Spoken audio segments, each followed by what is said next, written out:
Hey guys, आज मैं दंगल TV के पॉपुलर शो मन अति सुंदर का एक्सप्लेनेशन दे रही हूँ, जिसका पूरा क्रेडिट मैं दंगल टीवी को देना चाहती हूँ। So let's start. एपिसोड की शुरुआत में दिव्यम सोनू को डांट रहा होता है क्योंकि सोनू ने लड्डू को डांटा था। दोनों झगड़ रहे थे तो दिव्यम उसे डांट रहा होता है कि आज के बाद तुम लड्डू को कुछ भी नहीं कहोगे, जिस वजह से सोनू को लड्डू के ऊपर थोड़ा और गुस्सा आता है क्योंकि पापा उसकी साइड ले रहे होते हैं। फिर दिव्यम सोनू के प्रोजेक्ट बनाने में हेल्प करते हैं, जिसका साथ लड्डू भी देती है। लावा में बुलबुले बनाने के लिए लड्डू उसे इनो के साथ कोल्ड ड्रिंक मिलाकर डालने से कहती है, जिससे लावा के साथ बुलबुले बने। ये आइडिया दिव्यम और सोनू दोनों को पसंद आता है और दिव्यम फिर सोनू से कहते हैं कि देखा सोनू, तुम्हारी बहन को तुम्हारे प्रोजेक्ट के बारे में बिल्कुल पता नहीं था और उसके छोटे से आइडिया ने तुम्हारे प्रोजेक्ट को कितना ब्रिलियंट बना दिया। ऐसे ही हमेशा भाई बहन को एक दूसरे की ऐसे ही मदद करनी चाहिए। फिर लड्डू चली जाती है अपना होमवर्क कंप्लीट करने के लिए, लेकिन इन दोनों भाई बहनों का इतना भाईचारा बहनचारा ये रागिनी को बिल्कुल भी पसंद नहीं आता है। रागिनी मन ही मन षड्यंत्र रचते हुए कहती है कि ये दोनों माँ बेटी मेरे नाक में दम करके रखा है, इन दोनों का कुछ करना ही होगा। फिर इधर लड्डू अपना होमवर्क करने में जुट जाती है। उसके पेन का इंक खत्म हो जाता है। जैसे ही वह इंक भरती है पेन में तो इंक उसकी कपड़ों पे लग जाता है और गिर जाता है, तो वो अपने कपड़े साफ करने लग जाती है। लेकिन इतने में रागिनी लड्डू की इंक का दवात लेके सोनू के प्रोजेक्ट पर गिरा देती है। काम किसी का और नाम किसी का, रागिनी यही चाहती थी। मनी मन रागिनी सोनू को सॉरी कहते हुए कहती है कि सॉरी बेटा, तुम्हारा प्रोजेक्ट तो खराब होगा लेकिन इस माँ बेटी का कुछ करना ही पड़ेगा। प्रोजेक्ट का पूरा खराबा करके रागिनी लड्डू का ज्योमेट्री बॉक्स रख देती है उसके पास, ताकि सबको शक हो कि ये सब लड्डू ने किया है। शक होना तो लाजमी है क्योंकि लड्डू के हाथों और उसके कपड़ों पर भी इंक लगी है और पूरा प्रोजेक्ट भी इंक से खराब है और ज्योमेट्री बॉक्स भी उसके पास पड़ा है। शक की सारी निगाहें लड्डू पर आ रही है। फिर रागिनी लड्डू के पास जाती है और कहती है कि बेटा क्या हुआ, तुम कुछ ढूंढ रही हो क्या? तो लड्डू कहती है कि मैं अपना ज्योमेट्री बॉक्स ढूंढ रही हूँ। तो रागिनी कहती है कि तुमने कहाँ रख दिया होगा, कहीं गई थी क्या? तो लड्डू कहती है हाँ, मैं सोनू के पास गई थी। तो रागिनी कहती है हाँ, तो वहीं जाके ढूंढो ना। इधर दिव्यम फोन चलाते चलाते खंभे से जाकर टकरा जाता है और उसके सर पर हो जाता है बड़ा सा डीमड़ा।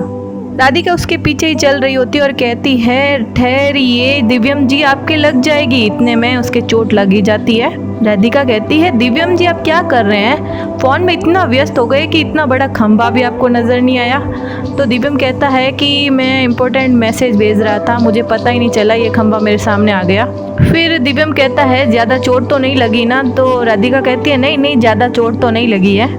दिव्यम फोन का कैमरा ऑन करके देखता है और कहता है कि इतना बड़ा गुम्मट हो गया है राधिका, और तुम कहती है ज़्यादा चोट नहीं लगी। मुझे इम्पोर्टेंट मीटिंग के लिए जाना है और इस गुम्मट को मैं साथ में लेके जाऊंगा, सब मजाक बना देंगे मेरा। राधिका कहती है दिव्यम जी आप कुछ ज़्यादा ही सोच रहे हैं, आपका कौन मजाक उड़ाएगा, आप डीबी है डीबी, आपका कोई मजाक उड़ा सकता है कोई? दिव्यम कहता है दूसरों का तो नहीं पता राधिका, लेकिन तुम मेरा मजाक जरूर उड़ा रही हो अभी।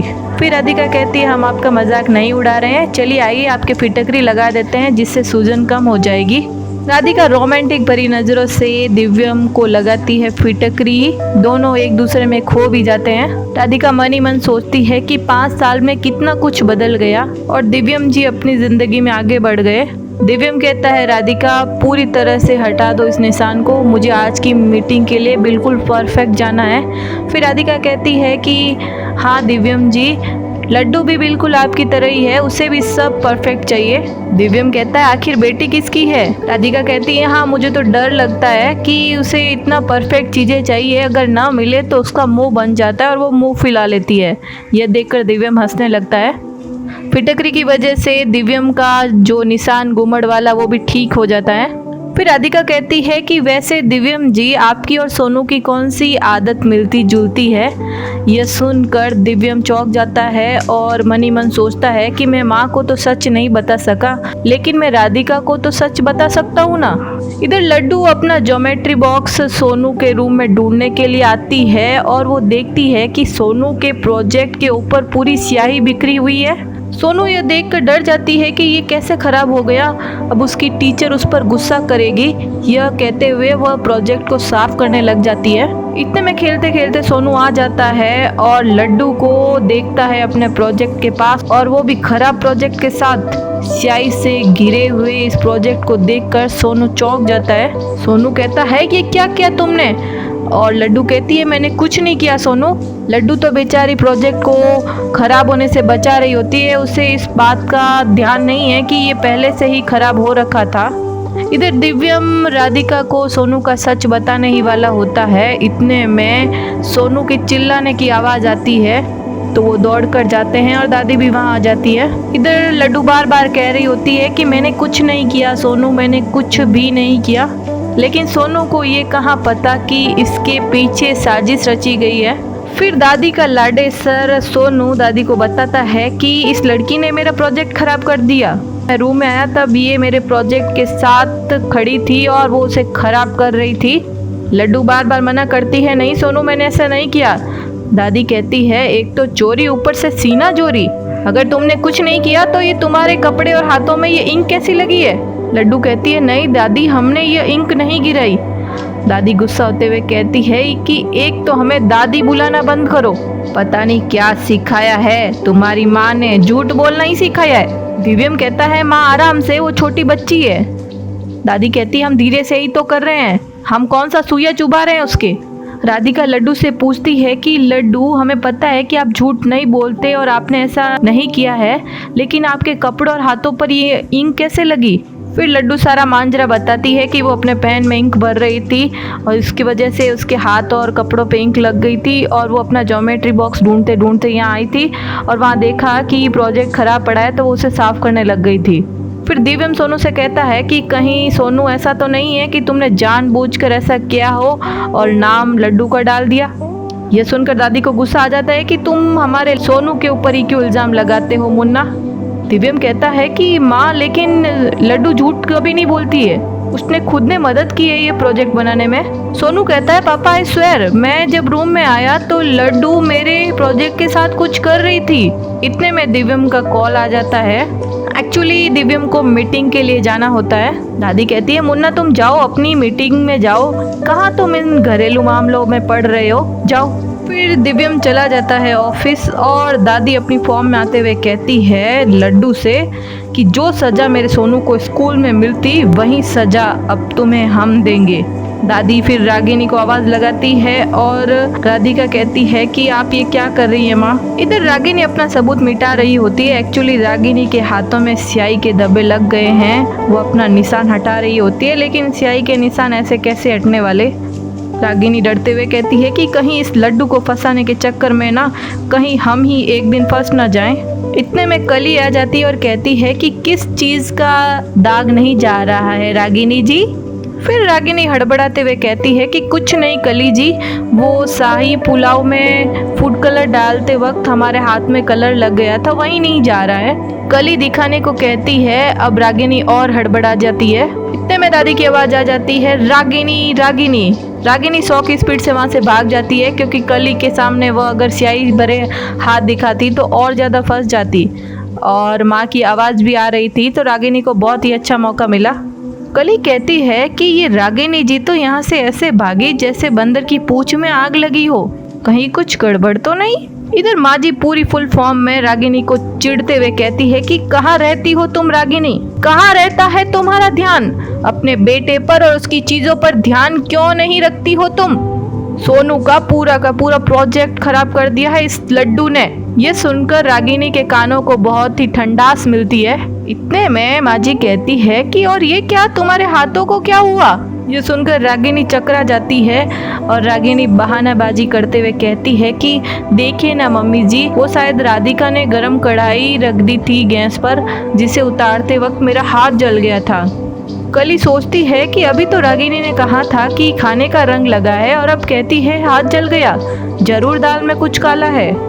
माँ जी भड़कते हुए कहती है राधिका से कि तुम दोनों माँ बेटी ने जीना हराम कर दिया है हमारा। राधिका कहती है कि इस बच्ची से क्या कह रही है माँ जी आप ऐसे। माँ जी कहती है तुम्हारी झूठी और बदतमीज बच्ची। राधिका कहती है माफ कीजिएगा माँ जी।